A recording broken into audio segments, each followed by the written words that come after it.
Up next in your podcast queue, Baseball by Design. Hi there, and welcome to Baseball by Design. I am sportslogos.net minor league baseball correspondent Paul Caputo, broadcasting live, as always, from the Sunday Helmet Hall of Fame in my basement in Fort Collins, Colorado. Today, we're going to be talking about the Columbus Clippers, a AAA team in Columbus, Ohio. Later on in this episode, I will be speaking with Joe Santry, who is the team historian for the Columbus Clippers. And of course, Dan Simon will be here with a studio Simon Stumper. Right now, I'm so happy to be joined by the voice of Huntington Park and the director of website communications for the Columbus Clippers. It's Father Panda on Twitter, Matt Leininger. Matt, how are you doing? I'm wonderful. How are you, sir? Well, you and I have followed each other on Twitter for a long time, and it's really nice to finally make your acquaintance here on Zoom anyway. It's as close as we've come to meeting in person, with our actual human faces. So it's super nice to meet you. It is definitely a pleasure to finally be able to sit down with you. And we've been basically almost arm's length apart, but True. I've been stuck in a booth. I've been to Huntington Park twice. It's a beautiful ballpark. Oh, I love it. I love it. That's home. That's my second home. I'm there I'm there all the time. So it's been a wonderful place to just build a career, really. Like it's been a place to grow. So you've been there for 13 years. I've been there twice. Once I was on a work trip and I was at a conference, and like it was super hot. It was like really, it was hot and it was a little bit humid.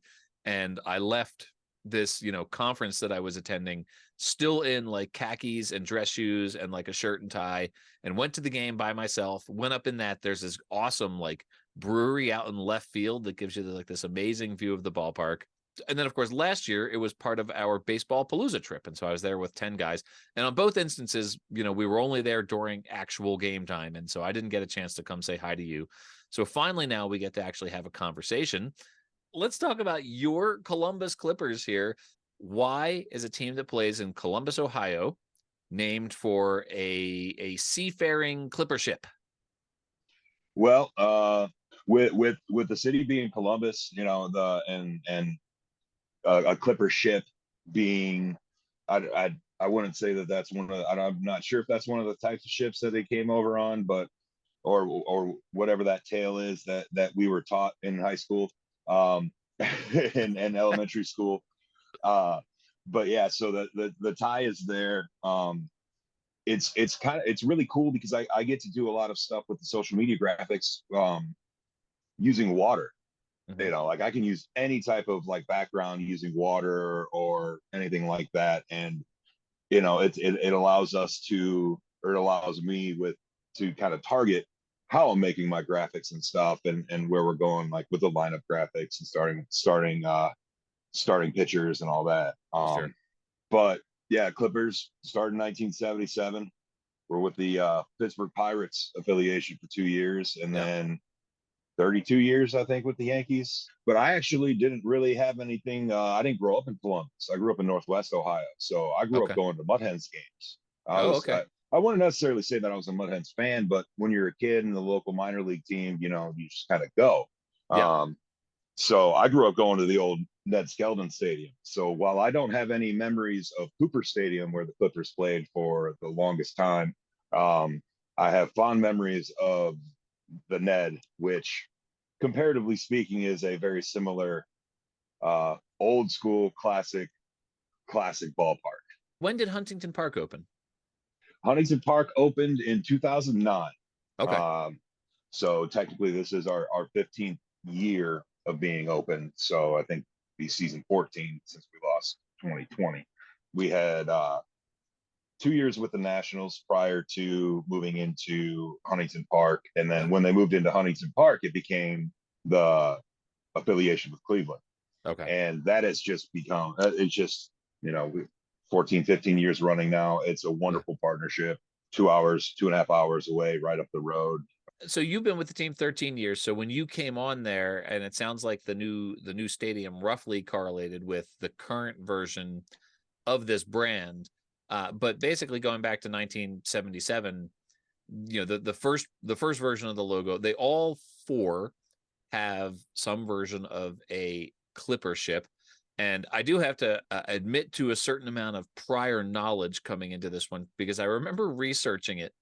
And, like you said, the reason for the name is that, Christopher Columbus sailed the ocean blue in 1492, right? Like that's the rhyme that Yeah. we were all taught right there. The Nina, the Pinta, and the Santa Maria. All of those. We never learned any rhymes about Norwegian explorer Leif Erikson, who apparently was the first European to set foot in North America. Yeah, it's also kind of how we similarly don't know the story of Israel Bissell, but we all know Right. Israel Bissell is the guy who actually took the midnight ride, not Paul Revere. Paul Oh. Revere only rode like 12 miles. Israel Bissell actually rode to Philadelphia. The Beastie Boys got it wrong. Right? The other thing that I was going to say was that that Christopher Columbus, he sailed sailboats across the ocean, but they were not actually clipper ships. Clipper ships were like 300 years after the fact. So this is one of those ones. It's Columbus. There's a big sailboat. You don't want to look too closely at the history of it, because it starts to come apart just a little bit if you do. But the connection between Columbus and boats, I guess, is the one that that's the team was. That's what we into. ride with. There you go. Yeah, that's the one that we ride with. So all 4 versions of the logo involve, a version of a clipper ship.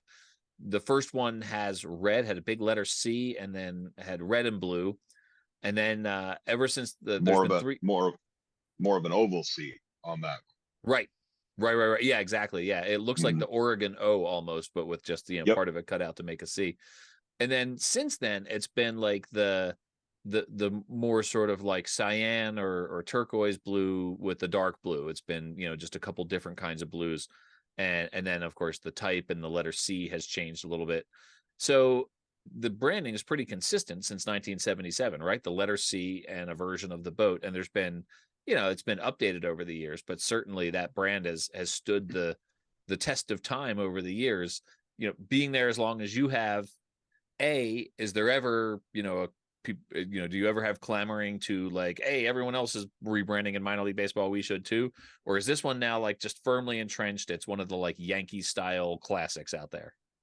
So I'll definitely say that our entire organization is based around that, you want to call it the Yankee way. Right. Our president, general manager, Ken Schnocky, love that man. He's become a very, very good mentor for me and growing in my career, and just kind of growing as a person too. Like, he's a very caring person about his employees. But it's a very Yankee style, because he came up with Steinbrenner with the Yankee partnership for so long. And so that's why we have a very, plain, just simple white with the navy piping home jersey, gray with navy piping away jersey, very, very, straightforward. And we've stayed along with the blues with using a little bit of a red accent all these years. It's been nice once they got away from, being with the Yankee affiliation. They got away from wearing pinstripes. Right. And that's when the more piping came in.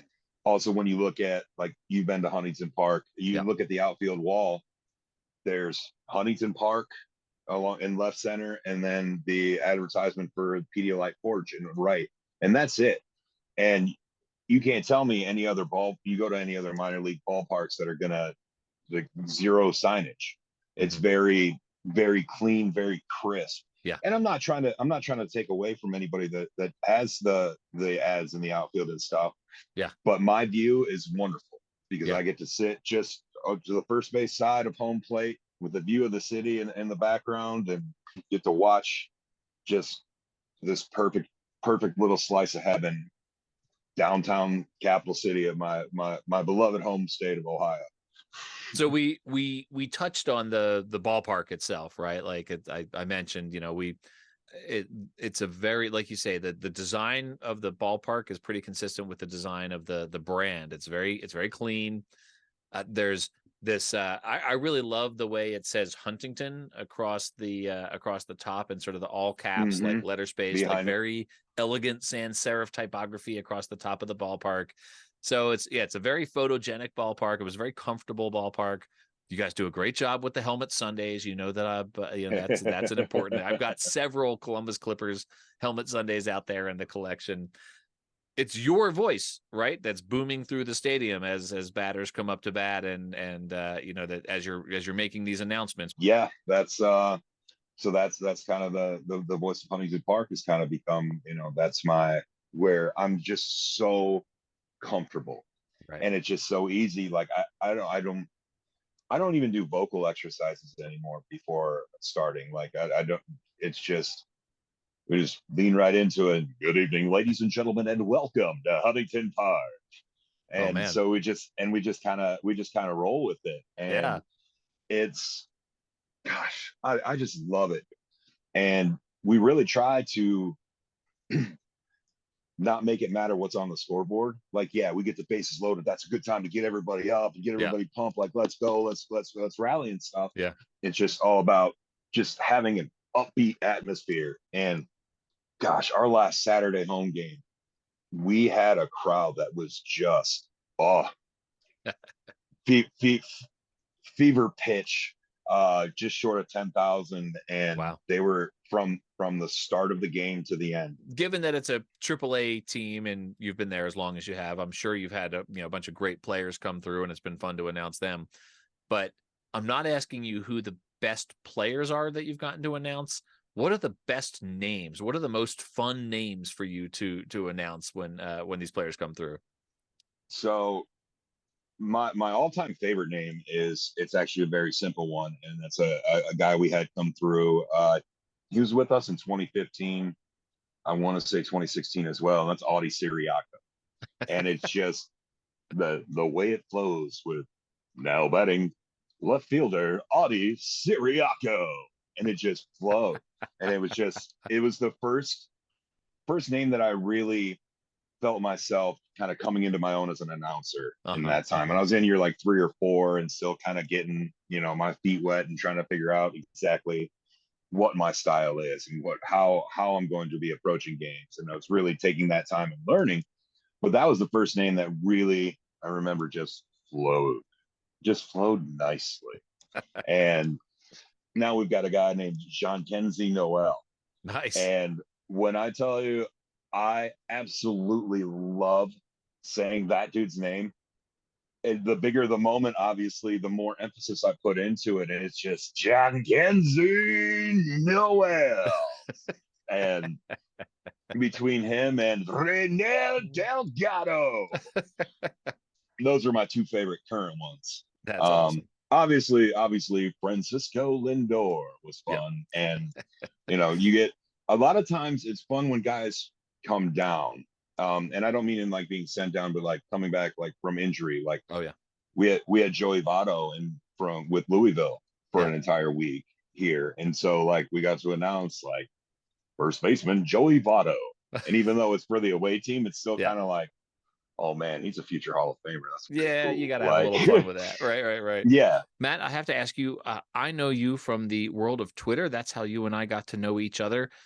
I'm curious just because I'm sure there's a story here. Your handle is @_Big Matt, but your Twitter name for as long as I have been following you has been Father Panda. What is the story behind those names? All right. So I played college football at Bowling Green. Uh-huh. And so all through high school and college, they just called me by my last name, like that's just a football thing. Yeah. Leininger, let's go. And then after I was done playing football, I started working in the bars, and that's where Big Matt originated. And because I wasn't big before, I mean, Uh-huh. I was, but Yeah. I wasn't big around the people that I hung around with because everybody was my size. I'm 6'5", about 330 pounds. And I was only about 300 when I played, but where we get a little wider around the midsection the older we get and the more gray hair we get in the beard. But so that's where Big Matt started. And Big Matt kind of carried along for, oh gosh, over a decade. And then I lost a bunch of weight, and I went from, oh goodness, like 350 down to like 240. Nice. And everybody was making the joke like, oh, you know, we can't call you Big Matt anymore. You're not big. I'm like, well, I'm still 6'5" and I'm still broad as a house. Like, come on, guys. And no, that didn't work. So Yeah. brought in the name that my little sister Sarah gave me a long time ago, which was Panda. Nice. And because she said that I was cute and cuddly, but if I wanted to, I could rip your face off. It is what it is. And then 9, maybe 10 years ago, I had somebody very close to me ask me to get ordained and Huh? become a minister so I could perform his wedding for him. From that, Father Panda is the one that stuck. And Yeah. I've done 28 weddings now. Wow. Any at the ballpark? Ministered. Actually, yes. Nice. One at Huntington Park and one up in Lake County at the Captain's Stadium. I got All to right. do one there as well. All right. So yeah, it's a really cool, really intimate experience. I mean, you're kind of just in this empty ballpark, almost beautifully calm, beautifully peaceful. Sounds amazing. But yeah, it just have a little wedding at the ballpark. It's a good time. Well, Matt, I have kept you longer than I meant to. I keep doing this, Oh, but it's so no, much fun to no like worries at all. now that we've had the chance to actually like sit and chat. Like I'm really regretting that we didn't get a chance to like have a beer at Huntington Park. Now I just got to find my we way back. we yeah, definitely got to make your way back here. Hopefully sometime soon. And we will we can toss a few back. There you go. There you go. I know we've already talked about where folks can find you at _Big Matt, but how about the Columbus Clippers? Where can people find the Clippers and anywhere else that you are? You can find the Clippers on social media, Instagram, Twitter, and TikTok at CLB Clippers. Facebook, search Columbus Clippers Baseball. Me, my TikTok isn't cool or anything, so just I kind of live and die by Twitter. So Nice. Elon's really been killing me lately. He's been messing with you. Yeah. It was. Are you on Threads? Did you find your way to Threads I yet? haven't gotten there yet. Okay. Yet. Okay. Well, until you're on Threads, people can find you at _Big Matt. As I said, that's how I found you, and you're a blast to follow on Twitter, and glad to finally meet you. And yeah, man, we'll catch a game, we'll catch an ice cream, we'll catch a beer at Huntington Park. It's a great place to watch a game. I encourage everyone to get there and go follow Father Panda on Twitter. Yeah, follow me.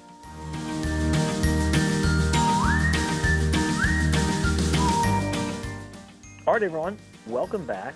I am very pleased right now to be joined by Joe Santry, who has an amazing job. Joe is the team historian for the Columbus Clippers. And Joe, to my knowledge, there are not that many minor league baseball teams that have team historians. You know, every team should, because every team has such a rich history. And the former players shouldn't be forgotten. Here at Huntington Park, we've been voted, I forget how many times it is now, like 11 times is the best ballpark in America, and that includes major leagues. And one of the reasons, other than the beautiful architecture, is we have over 1 million pictures of just about everyone who's ever played in Columbus. And they're all over the park, and we celebrate everyone. Even this year, we are wearing the uniforms of the Columbus Bluebirds from 1933, which was one of our 8 Negro League teams. Oh, wow. So what's your role then in researching what those, because I know a lot of times with a situation like that, you don't always have the best photographic evidence, or there's not great records kept. How do you go about researching a team like the Bluebirds to make sure that the uniforms that you're wearing this year are accurate representations? Well, we have a team photo of the 33 team, and it was very clear, and so we were able to duplicate it very easily. But Well, for example, I reconstructed all the statistics going back to 1876, and I had been the official scorer for the Clippers for a number of years, and so I went through and got all the box scores and just reconstructed everything. And of course, some years they didn't have batting averages, some years they didn't have earned run averages, things like that. A lot of years they didn't have RBIs, and you just sort of reconstruct through the game story and the box scores, and we were able to fill all those gaps in. So we have the statistics for every player. Oh, wow. And then a lot of the players we didn't know real well, we called them if they were still alive, and went and sat at their kitchen table and just let them talk. Oh, wow. We had a shortstop who at the time was 102 years old, and he lived in Mansfield, which is just north of Columbus. And I went up to John Daly's house and knocked on his front door and told him who I was and asked if I could talk to him. And we talked all afternoon, and he filled in personalities of all his former teammates. He was Hannes Wagner's best friend growing up. He told me stories about Hannes. He told me stories about Ty Cobb when he played for the St. Louis Browns, when John played for the St. Louis Browns, and they played against Detroit. For one game, he actually roomed with Ty Cobb, and he said, Ty taught me how to hook slide it with a pillow in the middle of the bedroom floor. You really do have an amazing job. Well, and the thing is a lot of these guys, once they get to be 70 and 80 years old, have bored their families with the stories. And to have somebody who not only knew who his teammates were, but appreciated the stories, they'll talk for days. Well, that is it's such a great experience, and like you say, I mean, there's so much history in these minor league teams. The value in having an individual who's responsible for documenting it and recording it for posterity is incredible. So there's so much history here to be told. Obviously, the subject of this podcast is team logos and nicknames. So I'll ask you, where does the name Clippers come from? Why is that important to the town of Columbus, Ohio? Well, they had a contest, and they had everybody mail in whatever name they would like the team to be. Mm-hmm. And they had over 1,000 letters come in, and the reason they settled on the Clippers is they were looking for something nautical because of Christopher Columbus. Mm-hmm. And they were also looking for alliteration. Mm. And we, back in 1868, had a semi-pro team called the Clippers. Okay. And I don't know if this person knew that or he just liked the name, but that's where it comes from. And it's funny, when we moved into Huntington Park, there was a little bit of discussion whether or not to change the name, but Columbus liked the name so much that they didn't bother changing it. They have a good feel in the city about our team and our organization. Well, I could tell that when I was there. It was such a great place to watch the game. And the brand is sort of everywhere, like you say. I know there have been a few iterations of that brand. It started out with the red and blue, and it's been mostly blue and either gray or black since then. I think there's been, 4 iterations of the logo. Do you know, as team historian, what the thinking was over the course of the changes of the brand over the years? Well, the logo was designed by a local artist named Rick Mock, and it was on the front of our uniforms. And then when they were going to change the design of the uniform, they asked Rick to make a little alterations to the logo, and he did. Okay. And it's pretty much, I don't want to say stayed the same because it didn't, but it's we identify with it, so Sure. we try not to mess with it. For sure. So you have, as I've said before, you have a unique perspective as team historian. I'll just ask you personally, how long have you been with the team? Oh God, 30 years. Okay. That perspective, I think, having been with the team for 30 years, you've seen a lot of changes in the minor league baseball branding landscape. I mean, the last, decade, 2 decades in particular, branding has gotten, pretty crazy out there in the minor league baseball world, whereas the Columbus Clippers have had a very consistent branding and I would say fairly conservative branding in terms of, it's not a crazy cartoon character. It's not, some made up term for an animal. I know that you're participating in the Copa de la Diversión program with the Valeros brand. But I'm curious to know, are there conversations in Columbus with the Clippers as, branding changes in minor league baseball? Might we ever see the Clippers, rebrand or introduce alternate brands or that sort of thing? I would, with the present administration, I would be surprised, but all of us are getting close to 70 now, and who knows what the next generation will bring. Sure. I'll just ask you one more question because I'm so fascinated by your position. If a person wanted to become the team historian for a minor league baseball team that does not have that position, which, like I said, is most of them, how would you go about advocating for a team to create that position? The first thing I did is I went to our main library downtown and read every newspaper, every baseball story ever written in Columbus. Yeah. And I have a book that John Daly named Grazing.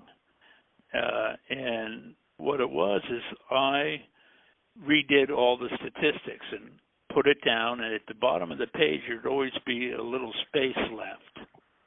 And I would find stories every year that I didn't know or I thought were funny or interesting, and I put them at the bottom of the pages.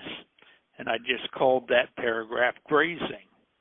And, for example, Redbird Stadium, which later became Cooper Stadium, was the first ballpark ever built with lights for night baseball by Larry McPhail. And it was built in a neighborhood called the Bottoms. And it's affectionately known as the Bottoms because it's one of the poorest neighborhoods in Columbus. And in 1932, when the ballpark was built, the neighborhood didn't have electricity yet. So the first night game was a real big deal. It was one of our biggest crowds ever, and people came more to see electricity than they did to see the ball game. And it was such a can't-miss event in Columbus that 2 women gave birth in the stands rather than miss the game. Have you written a book about all of this? I'd love to see all these stories compiled in a book. Yeah, but it is so full of pictures and is pretty long that it costs about $100 to print one. Oh gosh. Yeah. Well, maybe we should have a couple of volumes. You got to be a real big fan. Well, Joe, this has been such a fun conversation, and I love your job title. I think every minor league team should have a team historian, and I appreciate the perspective that you brought to this episode of the podcast about the Clippers. So thank you so much for joining me. Well, anytime you want to talk baseball, give me a buzz. All right, well, I got your number now, so I'll do that. Can people find you on Twitter? Are you online?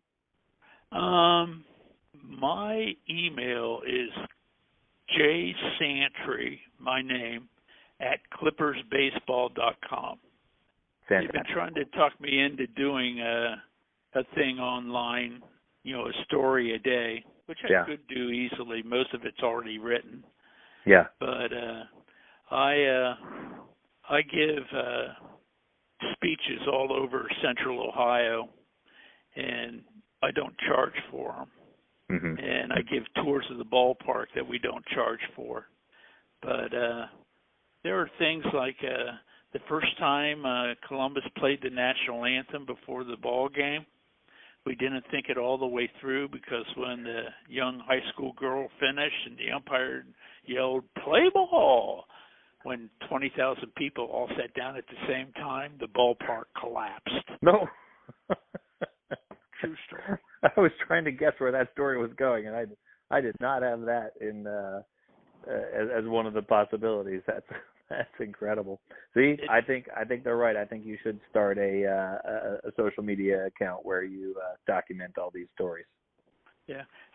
Actually, the story got better. Our shortstop that year was Wally Gerber, who Babe Ruth named as his all-time shortstop. Well, Wally was a young kid, and when it collapsed, across the street was an Army base called Fort Hays. And the soldiers lined up all the injured people in the outfield grass, and our little secretary ran in and called the ambulances, but they kept circling the park because they couldn't pull into the parking lot because of the big crowd. Uh-huh. Well, Wally grabbed his roommate and said, Ray Demmett, our center fielder, and said, "Ray, grab a bat. We got to help." And these two young guys ran out to center field and started chopping away at the center field fence as if their bats were axes. It took them about 15 minutes, but they knocked a hole big enough to drive an ambulance right onto the field. So Ray's out in the middle of Cleveland Avenue waving the ambulances in. The soldiers are filling them with the injured people. Uh-huh. And Wally's waving them back out to get them to the hospital. Amazing. It took about 20 minutes, but they cleared the field. Well, all the fans started going over to the collapsed bleachers and pulling their purses and their coats out of the rubble. And Joe Tinker, who owned the team, got on the PA and goes, wait, you don't have to leave. He didn't want to give anybody their money back. And he goes, just sit around the infield, sort of like they do at Little League games. Yeah.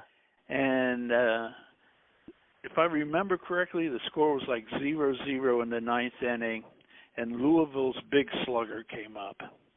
And it was strike one, strike two, and the crowd got on their feet and were roaring. And this guy hit a rainbow over Demmett's head in center field. Well, Demmett was the most graceful ball player we ever had. He was like Baryshnikov out there. And he turned his back and was running, glancing over one shoulder, glancing over the other. And at the last minute, he jumped up, and as the ball tipped his glove, he came down and dropped it. Right. And it starts bouncing, and he's chasing after it. And as he catches up to it, the ball bounces through the hole in the fence and rolls down the sewer on Cleveland Avenue. It's the only home run in baseball history to officially roll down a sewer. Well, that's an amazing stat. I was thinking it was going to be a ground rule double there. I would think, the ball rolls down the sewer. That's a ground rule double. That's not fieldable. So they probably tried to argue that. They could have. Man, this is what a rich vein for all of these great stories. I appreciate you sharing that one with me for sure. So, Joe, thank you again. This has been such a pleasure to talk to you, and I hope we get to do it again. Well, thank you. Come out and visit us again. I'll come out there. Yeah, I can't just do it twice. You got to do it 3 times, right? Odd numbers. So I will. I'll get to another Clippers game for sure, and I'll come say hi in person. All right. Thank you very much. Thank you, Joe. Have a great day. Bye-bye, Paul.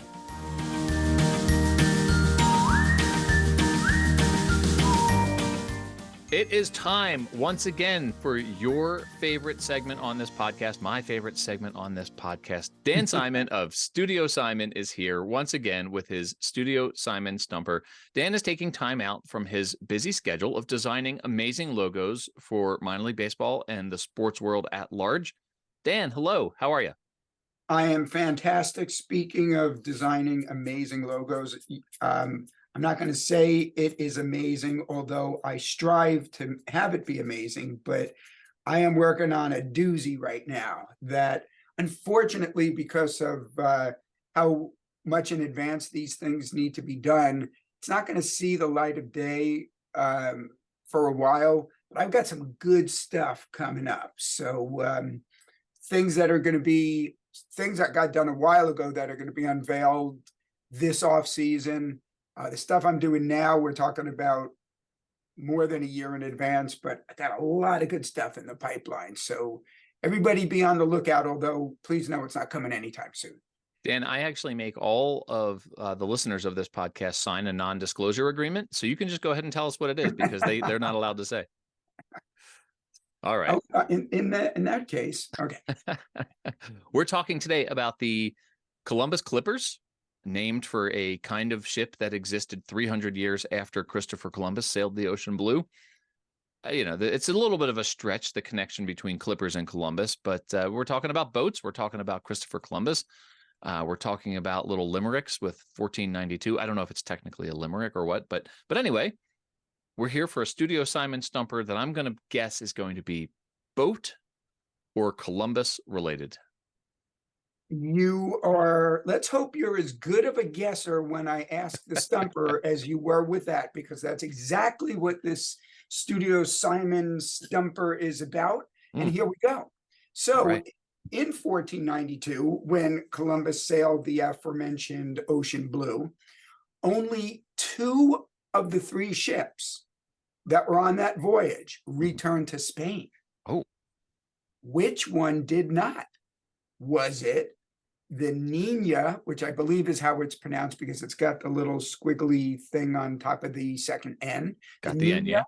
The Pinta, or the Santa Maria? One of those ships did not return. The Nina, the Pinta, and the Santa Maria, one of them didn't return.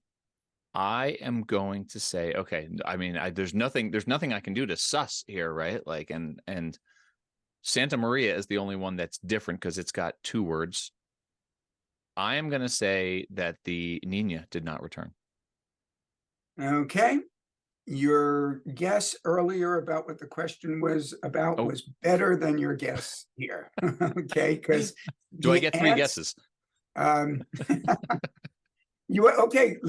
give you 2 guesses. So I was actually going to say the Santa Maria because that's the only one that has 2 words and the other ones have 1 word in them. And so I was just looking for some distinguishing characteristics. So I was going to say Santa Maria. So your first inclination was to say Santa Maria? It really was, yeah. What have we talked about many times? Go with my first inclination. I'm going to edit this to make it sound like I got it right. Was it Santa Maria? Had you gone with your first inclination, you would have been correct. Now let's talk about this a little bit. There's a bunch of do you knows in here. Oh, good. Now this is all according to what you read on the internet. It's not on some weird forum or anything like that. These are articles and things that I've read. So there's always some conflicting information. So take all of this with a grain of salt. Back then, apparently, experts say that boats were normally named after saints, at least maybe in Spain. Mm-hmm. And so the Nina and the Pinta, those are not the names of saints. Those were like nicknames for those particular boats, and they likely had official saint names, although I was not able to determine what those were. So even though the Santa Maria has a different name from what we're familiar with, the Nina, the Pinta, and the Santa Maria, apparently they all had similar names, the Santa some things. Mm-hmm. So the reason that the Santa Maria did not come back to Spain, did not make its way back to Spain, is because on their way back, on Christmas Eve in 1492, the Santa Maria ran aground on a reef off the island of Hispaniola, which is an island that is half Haiti and half the Dominican Republic. So it ran aground on a reef, and it was declared a total loss. And it did not sink, at least not immediately. So they were able to use some of the timber from that boat and that ship to build a fort there, because they had to leave people on the island because they lost one of their 3 boats and they couldn't bring them all back. 39 people were left on the island. When they returned to get them, the fort that they had built was burned to the ground, and all 39 of those people, unfortunately, may they rest in peace, were dead. Whoa. So little tragedy there. So but let's on a more on a not happier note, but a less tragic note. Second, do you know, did you know, maybe this was discussed when you had your interview with your guest from the Columbus Clippers front office. I'm not privy to that. I don't hear that until the episode airs. But so if this is redundant, I apologize in advance. But the name of the team came from a Name the Team contest. It was a fan had suggested Clippers, but the ships on Columbus's voyage were not Clipper ships. Right. Did you guys discuss that? Well, so this was in my sports logos article. This was, the Clipper ships and Christopher Columbus were not contemporaries.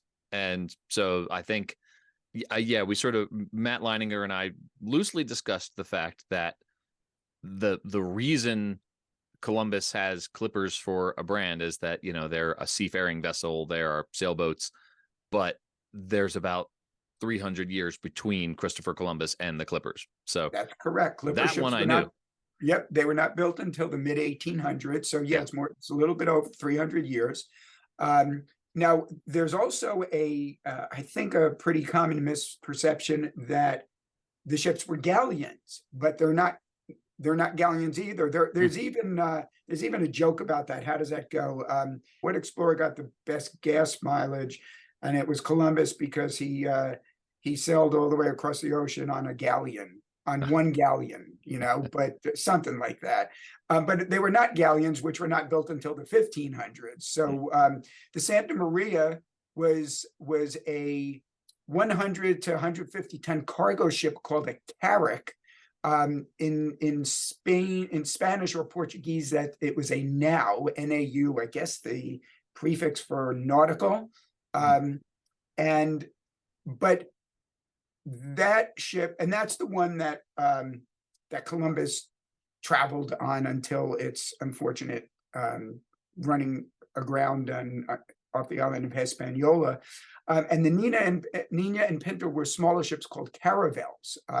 They sailed at greater speeds and had more maneuverability than the larger Santa Maria. And apparently, even though Columbus was on the Santa Maria, because frankly it had better quarters there,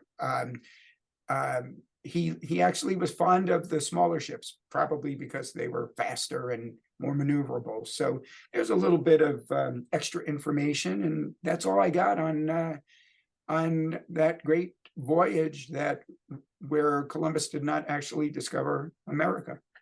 So, right. Well, then that's the other question, right? Is how come all these Columbuses out there aren't actually named for Leif Erikson? But then also my question for you, Dan, is why, you would still have had the alliteration, Columbus, if he actually sailed a carrack. Is that what you said? A carrack? Yeah. C-A-R-R-A-C-K. They could have been the Columbus Carracks. That would have been great. Yes. With the same logo. Yep. All right. Or the Columbus Caravels, but or the Caravels. Most people are not familiar with those terms. I have to admit I wasn't until I did a little digging, but whereas we're all fairly familiar with Clipper ships. It's true. Well, now listeners of Baseball by Design are familiar with Carricks and Caravels because of Dan Simon and the Studio Simon Stumpers. Dan, thank you so much. This has been fun. Even though I'm still on the schneid, I got to get off the schneid here at some point because I've got a losing streak going. Dan, we'll talk to you next week. Thanks so much. You're welcome. Thank you for having me, and I'll see you later. Go find Dan on Instagram at studio_Simon. Go ahead and do that.